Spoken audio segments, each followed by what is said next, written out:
The stagecoach hit another rut in the dusty Montana road, and Lily Morgan instinctively reached out to steady the three youngest children huddled against her on the worn bench seat while her heart hammered with equal parts terror and determination, because she had just crossed half the country with 5 younger siblings to marry a man she had never met, and if he took one look at this ragtag group and turned them away, she had absolutely nowhere else to go.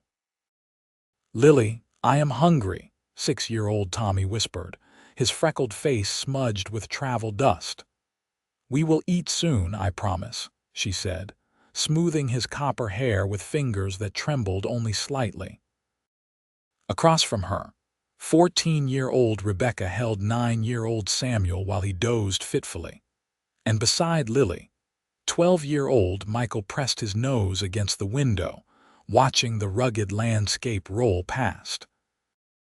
Baby Grace, barely 2 years old, had finally fallen asleep in Lily's arms after crying for the better part of an hour. The letter crinkled in her pocket, read so many times the creases had worn soft as cloth. Mr. Marcus Jackson, rancher, seeking a bride, preferably someone accustomed to hard work and not afraid of isolation. She had written back honestly about her situation, mostly. She had mentioned she had family responsibilities, but perhaps had not been entirely clear about the scope of those responsibilities. 5 younger siblings ranging from 2 to 14 years old was more than family responsibilities. It was a ready-made family, and she was about to spring it on a man who thought he was getting a single bride to help manage his Montana ranch. Her parents had died in a factory fire in Chicago 6 months ago, and the tenement landlord had given her 2 weeks to come up with 3 months back rent or find somewhere else to go. She had tried everything, working 18-hour days at the laundry while Rebecca watched the children, but it was never enough. When she had seen the advertisement for mail-order brides heading west, it had seemed like divine intervention or possibly insanity. She still was not sure which. The stage driver called out and the coach began to slow. Lily's stomach clenched. "Are we here?" Michael asked, his brown eyes wide with a mixture of hope and fear. "I believe so." Lily straightened her travel-worn dress as best she could with Grace still sleeping against her shoulder. She had one good dress packed away, saved for the wedding, but there had been no opportunity to change. The reality was this was how Marcus Jackson would first see her.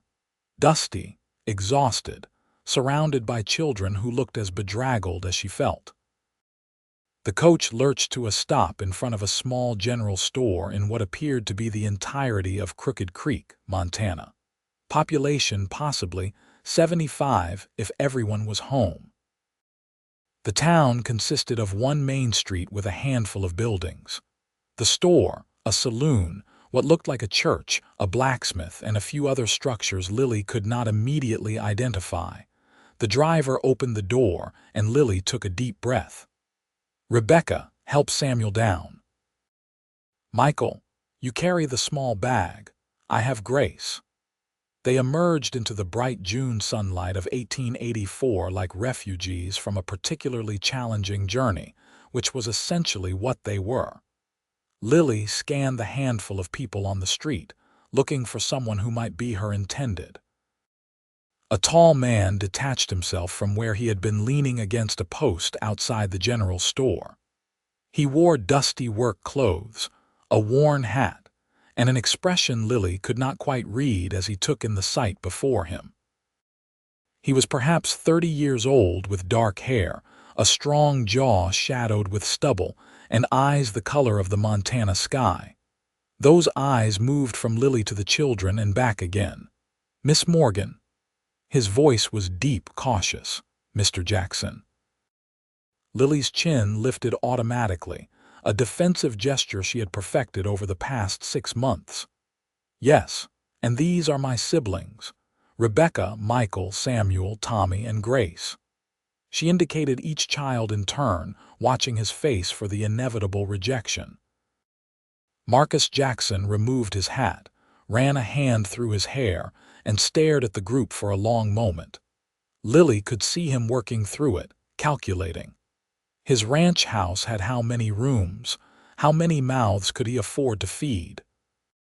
How much trouble was a group of city children going to be on a working cattle ranch? Your letter mentioned family responsibilities, he said finally. It did. Lily met his gaze steadily, refusing to apologize. I was not trying to deceive you, Mr. Jackson, but I was not certain that complete honesty would result in a reply. We needed somewhere to go. Our parents died, and I could not support us all in Chicago. If you want to put us right back on that stage, I will understand, but I am asking you to give us a chance. The children are good workers. We will not be a burden.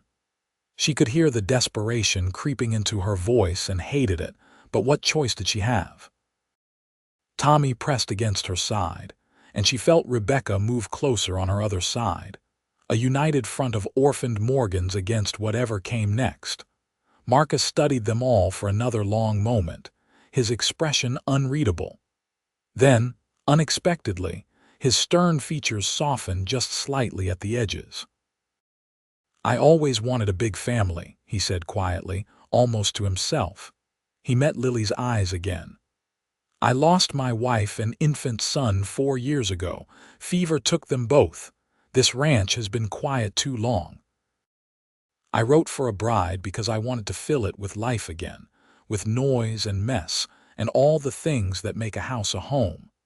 I thought maybe one day there would be children. He looked at the 5 pairs of eyes watching him with varying degrees of hope and fear. Seems God decided to skip a few steps. You mean, Lily's voice caught. I mean you are all welcome. Ranch is 10 miles out. It is not fancy, but there is room. There is always work, and yes, everyone who is able will be expected to help, but that includes me. He looked at Rebecca. You look like you could use a decent meal and a real bed.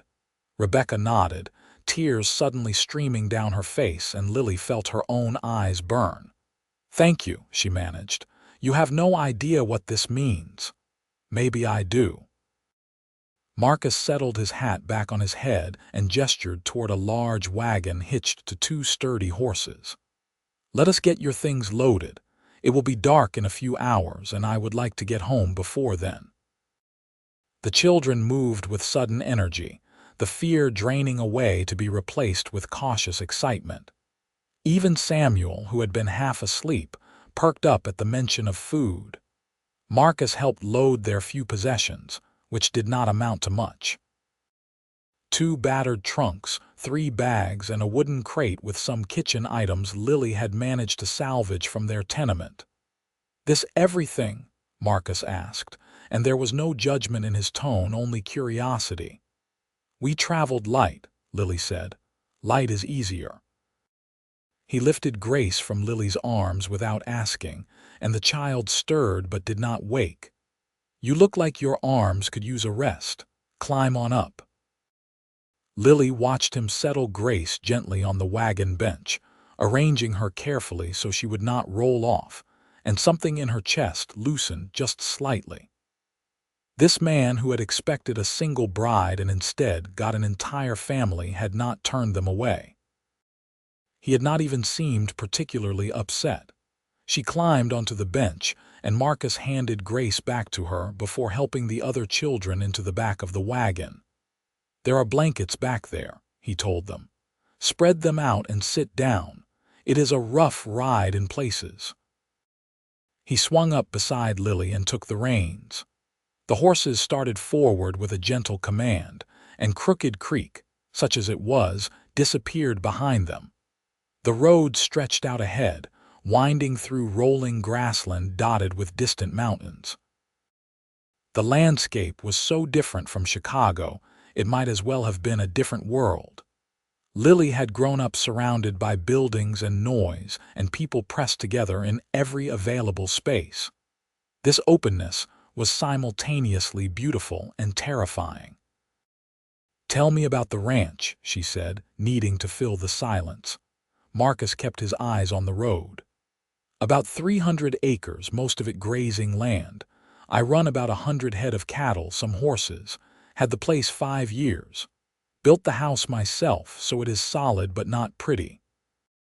3 bedrooms, which I realize now is not going to be enough, but we will figure something out. There is a barn, a chicken coop, a smokehouse, and a root cellar. Creek runs through the property, so we have good water year-round. What happened to your family? Lily asked softly. If you do not mind my asking. His jaw tightened. Winter fever, 4 years back. Alice was 6 months along with our second child when she got sick. The baby came too early and neither of them made it. I buried them on a hill overlooking the creek. Since then, it has just been me and whoever I can hire on for seasonal work. I am sorry. Life out here is hard. People die. You keep going or you do not. He glanced at her. Your parents' factory fire. They were trying to get out, but the doors were locked from the outside. The bitterness in her voice surprised her. The owner locked the workers in during shifts so no one could steal anything or leave early. 23 people died that day. The owner paid a fine. Marcus was quiet for a moment. How old are you, Miss Morgan? 22. And you can call me Lily if we are to be married. 22, taking care of 5 children for 6 months. He shook his head slowly. That cannot have been easy. Nothing worth doing is easy. She adjusted Grace in her arms. Rebecca has been a tremendous help. She is only 14, but she has grown up fast. They all look like they have grown up fast. Marcus nodded toward the back of the wagon, where Michael was pointing out things to Samuel and Tommy, his voice carrying fragments about mountains and sky and space. The boy, Michael, he is how old? 12. He is bright, good with numbers and reading. I was hoping he could continue schooling. Town has a school teacher, Miss Patterson. She holds classes in the church building fall through spring. It is not fancy, but the children learn. Your Rebecca and Michael would both benefit, and the younger ones too when they are ready. Lily felt another knot of tension release. That would be wonderful. I was afraid there would be no opportunities out here. Not as many as a city, but we are not complete barbarians. There might have been the slightest hint of amusement in his voice. We even have church services twice a month when the circuit preacher comes through. Mr. Jackson, Marcus, if we are to be married, you should use my given name. Marcus, she started again, feeling the name unfamiliar on her tongue. I need to know what you expect from this arrangement. You are looking for a bride, and I understand what that typically means, but given the circumstances, I think we should be clear about things. He was silent for long enough that she began to worry, but when he spoke, his voice was measured and thoughtful. What I expect is honesty, hard work, and help running the ranch. What I do not expect is anything you are not ready to give. I am not in the habit of forcing myself on unwilling women, and I figure trust is something that gets built over time. We will marry for practical reasons, so the situation is legal and proper, but beyond that, we will take things as they come. Fair enough. The relief was so intense Lily felt dizzy. More than fair, thank you. Nothing to thank me for. I am getting help with the ranch, and God knows the place could use a woman's touch. The house is clean but plain. I can cook enough to keep from starving, but I will not pretend it is good. And having children around again, hearing voices and laughter, that is worth more than I can say. They rode in comfortable silence for a while. The sun began its descent toward the mountains, painting the sky in shades of gold and pink. In the back of the wagon, the children's voices grew quieter as exhaustion caught up with them. How much farther? Lily asked. Another hour. We will get there just after sunset. He glanced at her. You must be exhausted. When did you last sleep properly? I honestly cannot remember. The train from Chicago, then the stage. We have been traveling for 8 days. Then tonight you sleep. Everything else can wait until morning. The simple kindness in his words nearly undid her. Lily had been holding herself together through sheer force of will for so long that the idea of someone else taking charge, even temporarily, was almost overwhelming. She blinked back tears and nodded, not trusting her voice. True to his word, they arrived at the ranch just as the last light was fading from the sky. The house was a sturdy wooden structure, larger than Lily had expected, with a wide porch and real glass windows. The barn stood nearby, and she could see the other outbuildings Marcus had mentioned arranged in a practical layout. "Home," Marcus announced, setting the brake.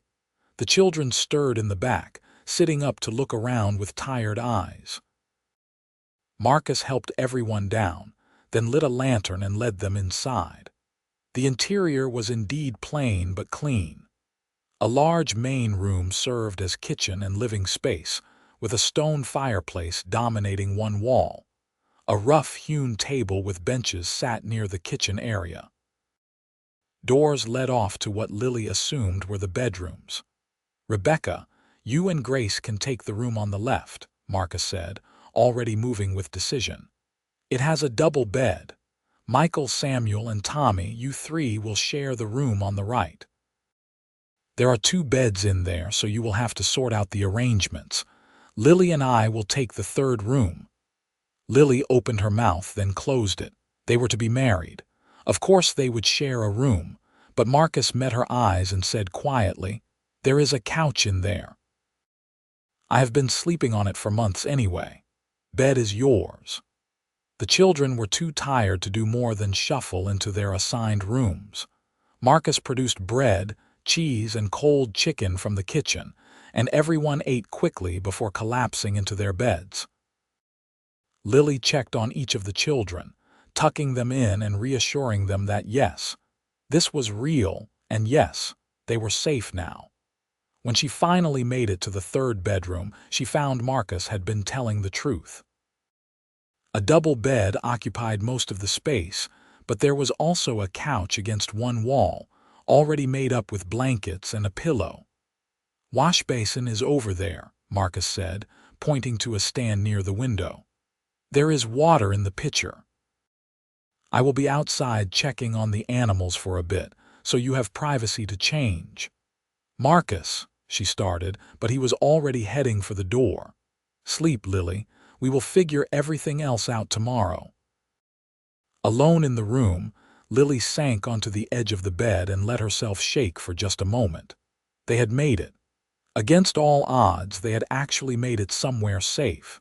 She changed into her nightgown, washed her face, and crawled under the covers. The bed was softer than anything she had slept on in months. She was asleep before Marcus came back inside. Morning arrived with the sound of a rooster crowing and bright sunlight streaming through the window. Lily woke disoriented, unsure for a moment where she was. Then memory flooded back and she sat up quickly. The couch was empty, blankets folded neatly. Marcus was already up. She dressed quickly in her work dress, braided her dark hair, and ventured out into the main room.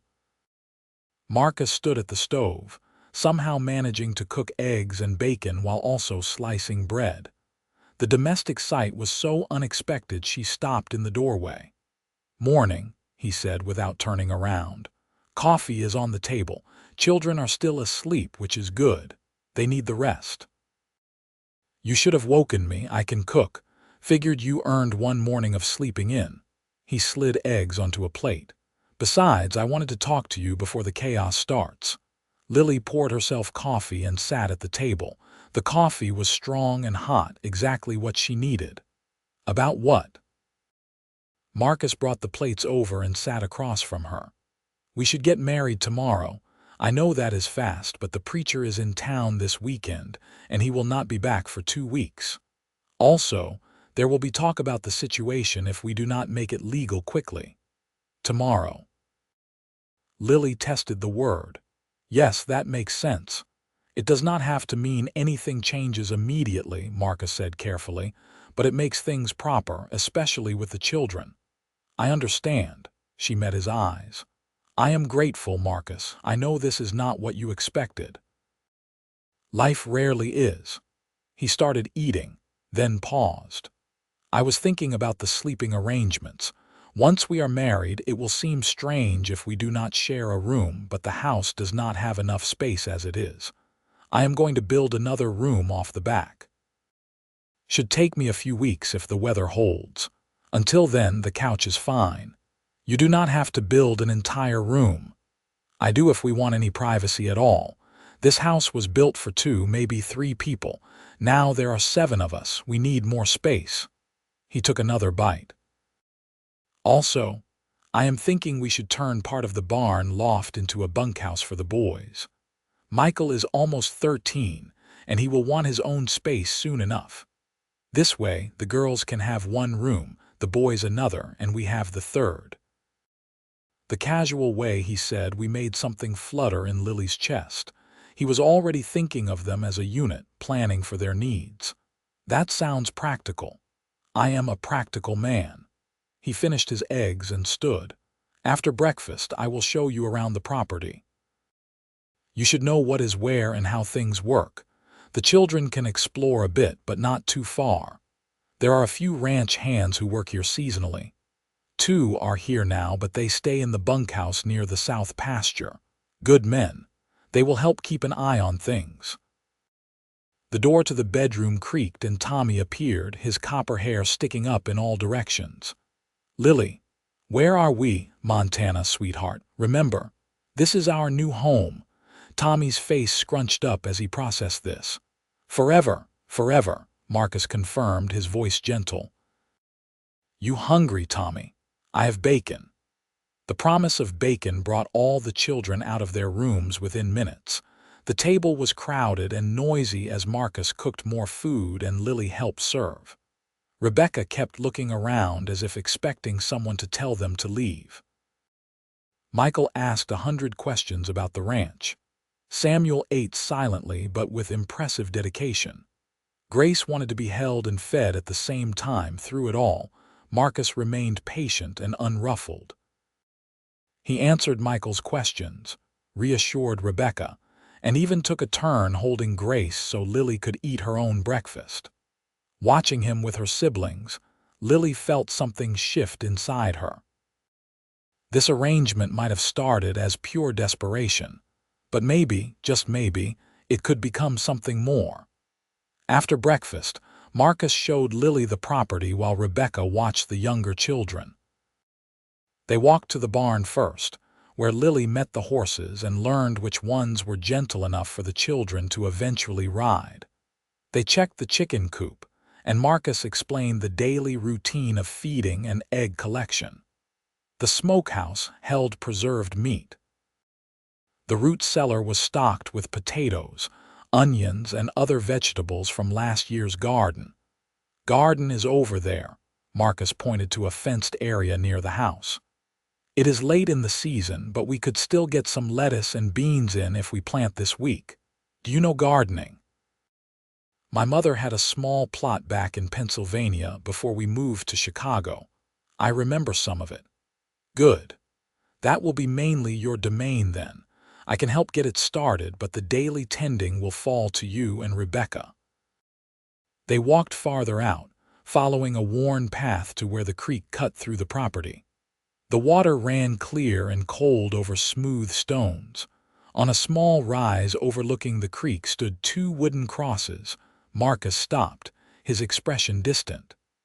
Alice and our son, Jacob. I come here sometimes, talk to them, tell them about the ranch, about the seasons changing. Probably sounds foolish. It sounds like love, Lily said softly. He glanced at her, something vulnerable in his eyes for just a moment. I will always love them. That does not change. But life goes on and the living need each other. I hope you can understand that. I do. And she did. There was something honest about his grief, about the way he did not hide it or pretend it did not exist. Will it bother you, me being here, taking her place? You are not taking her place. You are making your own. He turned to face her fully. I will not compare you to her, Lily. That would not be fair to either of you. This is a new start for both of us." They stood by the creek for a few more minutes in comfortable silence, then walked back to the house. The children had discovered the barn and were exploring with appropriate caution under Rebecca's supervision. Michael was particularly fascinated by the horses. "Can I learn to ride?" he asked Marcus immediately. "In time. First, you learn how to care for them, how to respect them. A horse is not a toy. But yes, eventually you will all learn to ride." The day passed in a blur of activity. Marcus hitched the wagon again and took everyone back to town to meet the preacher and arrange the wedding for the following afternoon. Reverend Thomas was a weathered man in his 50s who asked no uncomfortable questions and seemed genuinely pleased to be performing a wedding ceremony. They also stopped at the general store, where Marcus bought fabric for new clothes for the children and supplies for the house. "You do not have to do all this," Lily protested as the purchases piled up. "I do if everyone is going to have what they need. Consider it a wedding gift." Marcus paid the storekeeper, a curious woman named Mrs. Patterson who was apparently the mother of the schoolteacher. "So you are the bride with the 5 children," Mrs. Patterson said, not unkindly. "Word travels fast in a small town. Welcome to Crooked Creek. Are these your siblings then?" "Yes, madam." Lily introduced each child. "Well, my daughter Anne will be pleased to have some new students come fall. We do not have many children in town." Mrs. Patterson handed Tommy a piece of candy. "You settling in all right at the Jackson place?" "Yes, madam," Rebecca answered when Lily hesitated. "Mr. Jackson has been very kind. He is a good man. Suffered a terrible loss, but it is good to see him moving forward." Mrs. Patterson wrapped the fabric in brown paper. "If you need anything, Miss Morgan, you just come see me. We women have to look out for each other out here." The kindness was unexpected and welcome. Lily thanked her sincerely and they headed back to the ranch. That evening, Rebecca helped Lily alter one of her better dresses for the wedding. It was dark blue with cream trim, practical but presentable. "Are you nervous?" Rebecca asked as she pinned the hem. "Terrified," Lily admitted. "But also hopeful. He seems like a good man. He is kind to the little ones. That matters." Rebecca bit her lip. "Lily, I know I have not said it enough, but thank you for keeping us together, for not giving up." Lily pulled her sister into a hug. "We are family, we stay together. Always." The wedding took place the next afternoon in the small church, with Mrs. Patterson and her daughter Anne as witnesses along with 2 of Marcus's ranch hands. Lily wore the altered blue dress and had woven wildflowers into her braided hair. Marcus wore clean work clothes and had trimmed his beard. The ceremony was simple and quick. They spoke their vows in steady voices, and when Reverend Thomas pronounced them married, Marcus kissed Lily briefly, respectfully on the lips. "Welcome to the family, Mrs. Jackson," he said quietly. "Mrs. Jackson." Lily Morgan had become Lily Jackson in less than 5 minutes. She smiled up at her new husband, and he smiled back, a real smile that reached his eyes and made him look younger. There was no reception, no celebration beyond the cake Mrs. Patterson had kindly baked. They returned to the ranch by late afternoon. Marcus carried a sleepy Grace inside while the other children scattered to explore more of their new home. Lily stood in the main room and tried to absorb the reality that this was her home now, that she was married, that they had actually pulled off this insane plan. "You all right?" Marcus asked, coming back inside. "I think so. It is just a lot to take in." "It is." He hung his hat on a peg by the door. "But we will figure it out together, together." That word again, full of promise and possibility. Lily nodded and moved to start preparing dinner. The evening fell into an easy rhythm, cooking, eating, cleaning up, getting the children ready for bed. It could almost have been normal if normal included marrying a stranger and moving to Montana. Later, Alone in their shared room, Lily changed into her nightgown while Marcus waited outside. When she called that she was decent, he came in and settled on the couch without comment. The intimacy of the situation was not lost on Lily. They were married but sleeping separately. It was a strange limbo, but she was grateful for it. "Good night, Marcus." "Good night, Lily. Sleep well." She did better than she had in months. The following weeks established a pattern. Everyone had chores assigned according to their abilities. Rebecca helped with cooking and cleaning and tended the garden. Michael worked with Marcus learning ranch work. Samuel and Tommy fed the chickens and gathered eggs. Even Grace had small tasks like bringing in kindling. Lily managed the household, cooked, preserved food, and slowly learned the rhythms of ranch life. Marcus was patient but firm with the children, setting clear expectations and following through with consequences when needed. He taught Michael to ride and started Samuel on the gentler horses. He helped Tommy build a small fort near the creek. He carved wooden animals for Grace, who followed him around like a devoted puppy. And with Lily, he was unfailingly respectful and kind. They worked side by side daily but maintained a careful distance. He still slept on the couch. They did not touch beyond the occasional accidental brush of hands. But they talked, sharing stories about their pasts, discussing the ranch, planning for the future. One evening about a month after the wedding, they sat on the porch after the children were in bed. The summer air was warm and fireflies danced in the growing darkness. "I started on the new room," Marcus said. "Should be finished in another week or two. You have been working so hard on it. Thank you. It benefits all of us. And I need to get the boys' space in the barn ready before the weather turns." He paused. "Lily, can I ask you something personal?" "Of course. Are you happy here? I know this is not what you might have chosen if circumstances were different." Lily considered the question carefully. "I am grateful, certainly. And I am starting to feel like maybe we could build something good here." "Are you happy?" "The house has life in it again. There is noise and mess and all the things I thought I had lost forever. So yes, I am happy." He looked at her in the dim light. "But I want you to be happy too, not just grateful or relieved, actually happy." The sincerity in his voice touched her. "I am getting there. This place, the way you have been with the children, it is all more than I hoped for." "Good." He stood and stretched. "I am going to check on the animals one more time before bed. You go on inside." Lily watched him walk toward the barn, his figure becoming a shadow in the darkness. Something was building between them, something warm and solid.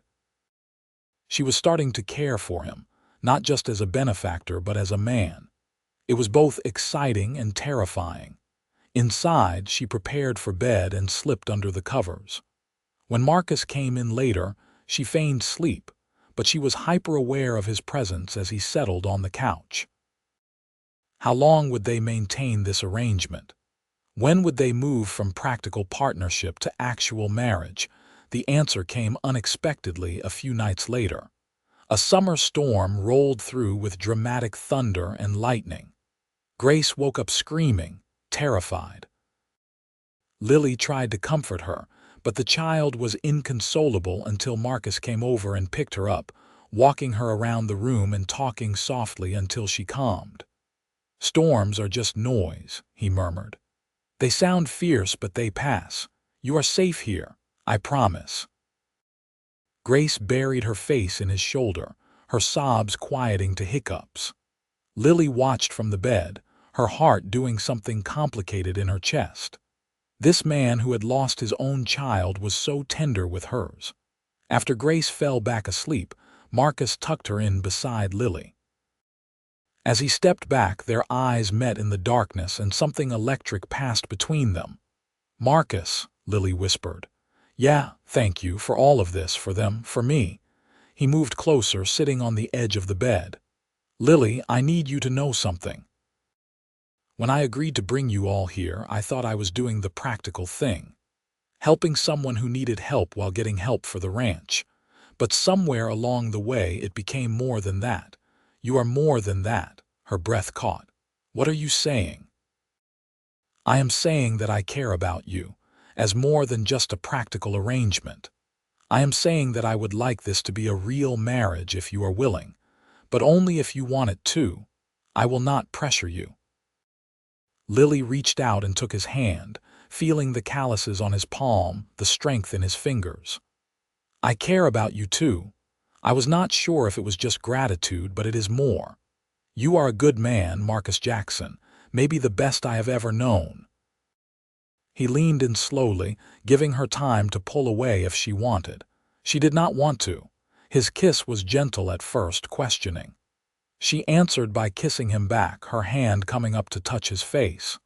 The kiss deepened, and heat bloomed through her body. When they finally pulled apart, both breathing harder, Marcus rested his forehead against hers. I have wanted to do that for weeks. So have I, she admitted. The couch is terribly uncomfortable, he said with a hint of humor. Then perhaps you should not sleep there anymore. He kissed her again, longer this time, and when he finally stretched out beside her, still fully clothed but close, it felt right. Natural. They fell asleep facing each other, hands clasped between them. Over the next weeks, their relationship shifted and deepened. They were still learning each other, but the connection grew stronger daily. Marcus became more demonstrative, kissing her goodbye when he left for work, pulling her close in the evenings. Lily found herself looking for excuses to touch him, to be near him. The night the new room was finished, Marcus moved some of the children around. Rebecca and Grace stayed in one room. The boys moved to their new space in the barn, which they found endlessly exciting. Marcus and Lily had their room to themselves. That night, in the darkness and privacy, they came together fully for the first time. Marcus was gentle and patient, aware that Lily had never been with a man before. There was some pain, but also pleasure and intimacy that brought them closer. Afterward, lying in his arms, Lily felt truly married for the first time. I love you, Marcus whispered against her hair. The words should have frightened her, but instead they filled her with warmth. I love you too. It was true. Somewhere between Montana and now, between obligation and choice, she had fallen in love with her practical husband. Summer turned to fall. The children started school with Miss Patterson, who reported that Michael was gifted in mathematics, and Rebecca had a talent for literature. Samuel struggled with reading but excelled at drawing. Tommy made friends immediately. Even Grace attended sometimes, sitting quietly with Lily when she came to help. The ranch work continued. Marcus hired on extra help for the cattle drive to market. The sale went well, bringing in money that eased the financial pressure.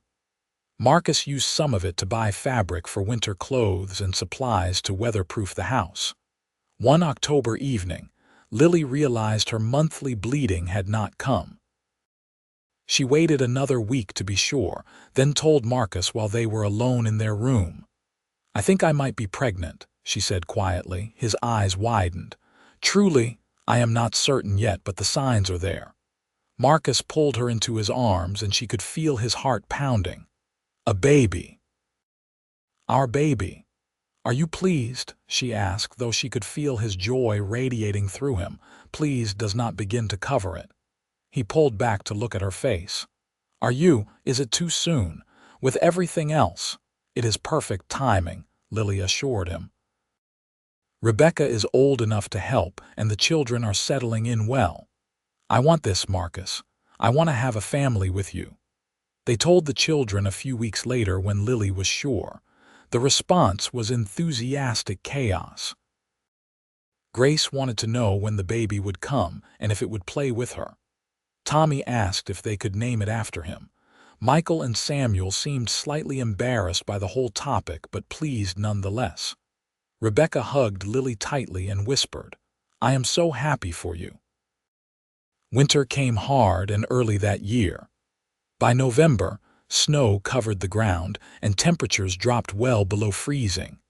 The house stayed warm, though, and they were well stocked with food and supplies.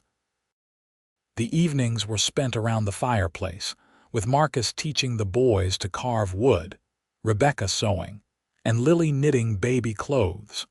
Christmas was approaching, the first Christmas in their new life. Marcus went to town and returned with a small pine tree, which the children decorated with strings of popcorn and paper ornaments. There were modest gifts exchanged, practical things mostly, but given with love. On Christmas morning, Marcus gave Lily a beautiful wooden cradle he had been secretly building in the barn. It was smooth and sturdy, carved with delicate flowers along the edges. "Marcus, it is beautiful," Lily breathed, running her fingers over the wood. "Our baby will sleep in it, and then maybe other babies after that," he said, pulling her close. "I want more children with you, Lily. I want to fill this house with our family." "I want that too." She kissed him softly, aware of the children watching with varying degrees of interest and amusement. "Are you two going to be mushy all day?" Tommy asked, making a face. "Probably," Marcus replied with a grin, not letting Lily go. The winter passed slowly but not unpleasantly. The family grew closer, bound together by shared work and shared space. Marcus proved to be a devoted husband and father figure, and Lily found herself falling deeper in love with him daily. He was steady and strong, but also tender and thoughtful. He listened when she talked, valued her opinions, and treated her as a true partner. In early March, when the snow was starting to melt, Lily went into labor. Rebecca took charge of the children, keeping them occupied and out of the way. Marcus rode to town to fetch the doctor, a gruff but competent man named Dr. Harrison. The birth was long and difficult, lasting well into the night. But when dawn broke on a cold March morning, Lily held a healthy baby boy in her arms. He had Marcus's dark hair and Lily's features, and he howled with impressive volume. "He has good lungs," Dr. Harrison observed. "Both mother and baby are healthy. You did well, Mrs. Jackson." Marcus, who had been pacing outside the room, burst in the moment he was allowed. He approached the bed carefully, his eyes wide and slightly damp. "A son," Lily said softly. "We have a son." Marcus reached out with one finger to touch the baby's tiny hand. The infant grasped it instinctively, and Marcus made a sound somewhere between a laugh and a sob. "He is perfect." "You are perfect. Thank you." They named him Matthew, after Marcus's father. The children were allowed in to meet their new nephew, and the reactions ranged from awe to mild disgust at how red and wrinkled he looked. Grace was fascinated and wanted to hold him constantly. Rebecca was a natural helper. The boys were interested but preferred to keep their distance. Spring arrived in full, and with it came new life everywhere. The cattle had calves. The chickens hatched chicks. The garden sprouted green. And Matthew grew, thriving under the care of his large, loving family. One warm May evening, Lily stood on the porch holding Matthew while she watched Marcus teach Samuel and Tommy how to rope a post. Michael was working with the horses, increasingly competent and confident. Rebecca was inside with Grace, baking bread. The scene was so domestic, so peaceful, so far removed from the desperate woman who had stepped off that stagecoach a year ago with 5 frightened children and nowhere else to go. Marcus finished his lesson and walked over to the porch, climbing the steps to stand beside her. He looked at Matthew sleeping in her arms, then at his face. "What are you thinking about? About how different life is now, how much has changed. Good changes, I hope, the best changes." She leaned against him, and his arm came around her waist. "I love you, Marcus. I love this life we have built. I love you too." He kissed the top of her head. "You know, the house is feeling full again. I am thinking we might need to add on more space eventually." Lily laughed. "Are you planning on more children, Mr. Jackson? I told you. I always wanted a big family. We are off to a good start, but I was thinking maybe we could add a few more of our own to the mix over the years. I think that could be arranged." She turned her face up for a kiss, which he gladly provided. Inside, they heard Grace squeal with laughter about something, followed by Rebecca's patient correction. Outside, Tommy shouted triumphantly about successfully roping the post, a cow lowed from the pasture. The evening breeze carried the scent of growing things. This was home. This was family. This was love built on a foundation of courage and necessity, but growing into something beautiful and lasting. The years passed with the steady rhythm of ranch life. Matthew grew from infant to toddler to rambunctious little boy. 2 years after his birth, Lily had twin girls, Emma and Alina, who looked exactly alike and caused constant confusion and delight. Marcus built yet another addition to the house. The original 5 children grew too. Michael, at 16, was becoming a skilled horseman and a real help with the ranch work. He had his eye on the daughter of a neighboring rancher, a sweet girl named Clara who blushed whenever he spoke to her. Rebecca, now 18, had become a confident young woman who helped the schoolteacher part-time and had attracted the attention of several young men in town, though she seemed in no hurry to marry.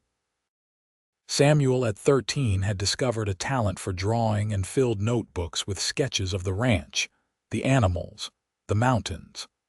Tommy, at 10, was the social butterfly of the family, friends with every child within 20 miles. Grace, at 6, was in school full-time and learning to read. The ranch prospered under Marcus's careful management and Lily's organizational skills. They expanded the herd, improved the house and outbuildings, and built a reputation for quality cattle and fair dealing.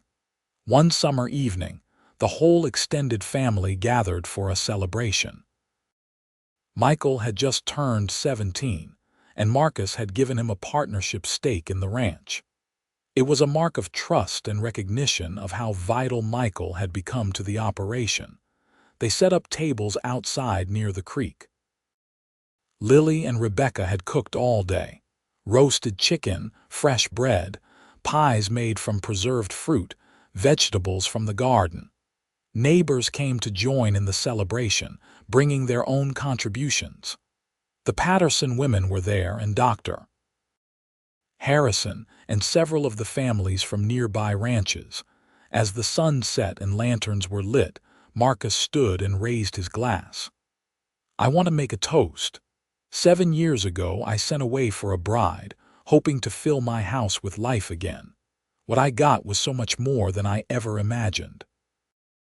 Lily, you brought not just yourself but 5 children who needed a home. You brought hope and love and energy into a house that had been too quiet for too long. You brought me back to life." He looked around at everyone gathered. "Michael, Rebecca, Samuel, Tommy, Grace, you have become my children in every way that matters.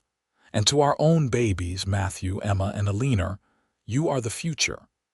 This family, this big, chaotic, wonderful family, is everything I ever wanted." He turned back to Lily, his eyes shining in the lamplight. "I always wanted a big family, and you gave me one ready-made and then added to it.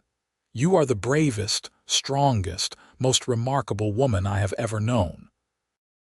I love you more today than I did yesterday, and I will love you more tomorrow than I do today."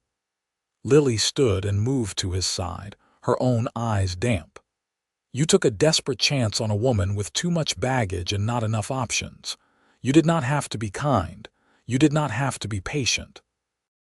You did not have to love us all, but you did. You are the best man I have ever known, Marcus Jackson, and I thank God every day for that advertisement and for your open heart." They kissed to the sound of applause and cheers. The children made mock gagging sounds, which made everyone laugh. The party continued late into the night, filled with music and dancing and joy.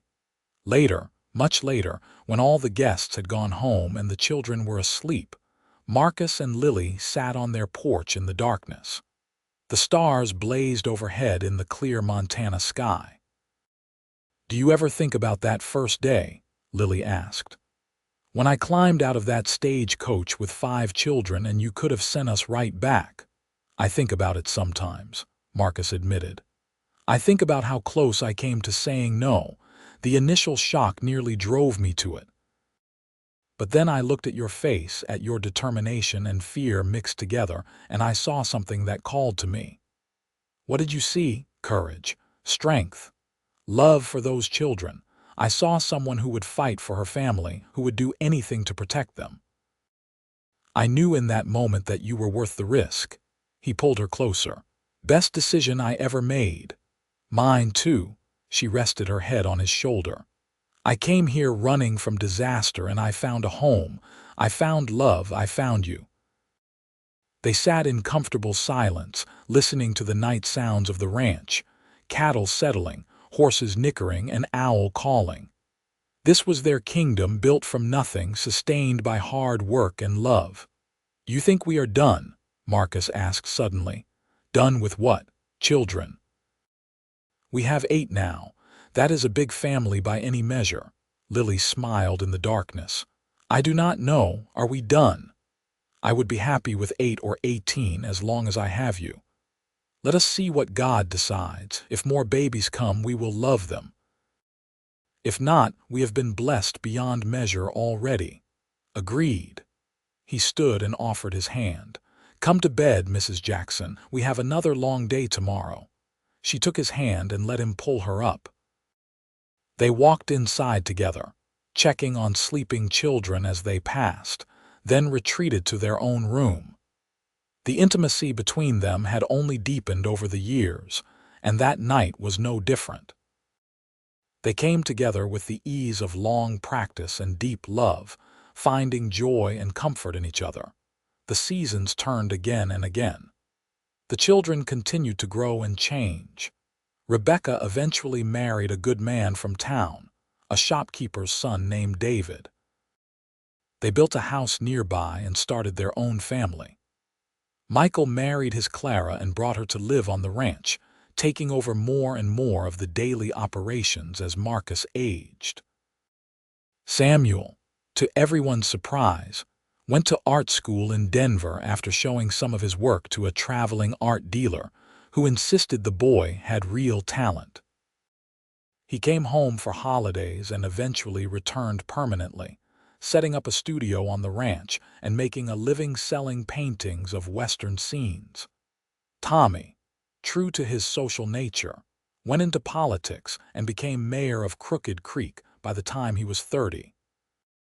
Grace married the new doctor who came to town, a young man fresh from medical school back east who fell in love with both the girl and the untamed landscape. Matthew, Emma, and Alina grew up secure in their parents' love and the chaos of a large extended family. They helped on the ranch, went to school, and eventually found their own paths. Matthew took over the ranch when Michael retired. Emma became a teacher. Alina shocked everyone by becoming a lawyer, traveling to San Francisco for training and then returning to practice in Montana. Through it all, Marcus and Lily remained the center, the foundation on which everything else was built. Their love did not dim with time but rather deepened, becoming something rich and comfortable and absolutely essential to both of them. They grew old together on the ranch, watching grandchildren and eventually great-grandchildren play in the same creek where Marcus had once laid his first wife to rest. The past was not forgotten but was integrated into the present, part of the story but not the whole story. On their 30th wedding anniversary, the family threw a massive celebration.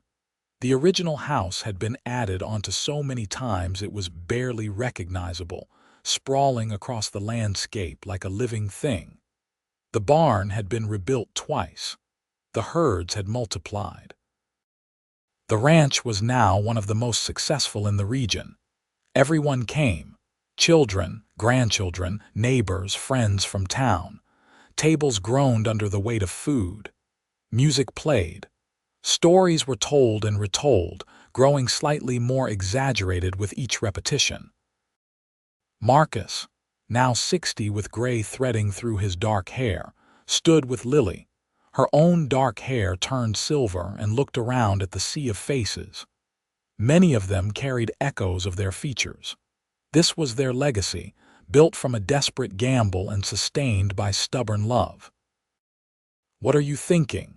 Lily asked, the same question she had asked so many times over the years. "That I am the luckiest man alive," Marcus replied, "that I would not change a single thing. Not even that first moment when I showed up with 5 extra people you were not expecting." He turned to face her fully, taking both her hands in his. "Especially not that moment. That moment gave me everything. It gave me you." She smiled, the same smile that had captured his heart 30 years ago. "I love you, Marcus Jackson. I love you, Lily Jackson. Always have, always will." They kissed, and their family cheered, and the celebration continued around them.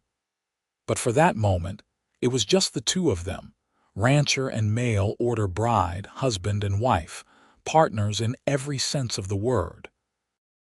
As the sun set on their anniversary celebration, painting the Montana sky in brilliant shades of orange and pink and purple, Marcus and Lily stood together on their porch one more time. The sounds of their family surrounded them. Laughter, conversation, children playing. This was what they had built together. "No regrets?" Marcus asked quietly. "Not a single one," Lily confirmed. "You?" "Only that I cannot live this life 1,000 more times. Once does not feel like enough." She squeezed his hand. "Then we will make the most of the time we have," and they did. They lived fully and loved deeply for many more years, watching their family continue to grow and thrive. When Marcus finally passed peacefully in his sleep at 74, surrounded by family, his last words were of love for Lily. She held his hand as he slipped away, heartbroken but grateful for every single day they had shared. Lily lived another 6 years, remaining sharp and active until the very end. She spent her final years surrounded by the family she and Marcus had created, telling stories about the early days, about the ranch, about the man who had taken a chance on a desperate woman with 5 children and no other options. When she passed, also peacefully, also surrounded by family, she was buried next to Marcus on the hill overlooking the creek, near but not too close to the graves of his first wife and son. In death as in life, they were together. The ranch continued for generations after them, run by their descendants, a testament to what could be built with courage, love, and determination. The story of the mail-order bride who arrived with 5 siblings, and the rancher who said he always wanted a big family, became legend in the area, told and retold, inspiring other families facing their own challenges.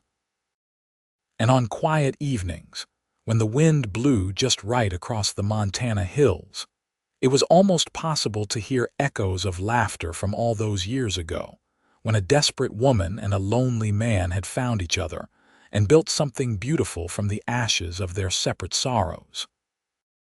Their love story, born of necessity and blossoming into genuine devotion, lived on in the hearts and memories of everyone they had touched. The house eventually became a historical landmark, preserved by the family as a reminder of where they came from. Visitors would walk through the rooms that had once echoed with the voices of 8 children, and could almost feel the warmth and love that had filled the space. The cradle Marcus had carved sat in a place of honor, displayed with a plaque explaining its significance. And in the local church, there was a stained glass window donated by the family in honor of Marcus and Lily Jackson. It depicted a ranch house at sunset with figures standing together on the porch and bore the inscription, "Love multiplies, faith sustains, family endures." Their story was complete, their ending as happy as anyone could hope for. From a chance meeting born of desperation to a lifetime of partnership and love, from strangers to soulmates, from a mail-order arrangement to a marriage that became the stuff of legend. Marcus and Lily Jackson had lived fully, loved deeply, and left behind a legacy that would continue for generations. In the end, it was not just a story about a mail-order bride or a lonely rancher. It was a story about family in all its forms, about love that grows from unexpected places, about courage in the face of impossible circumstances, and about the way broken pieces can come together to create something whole and beautiful and lasting. The end.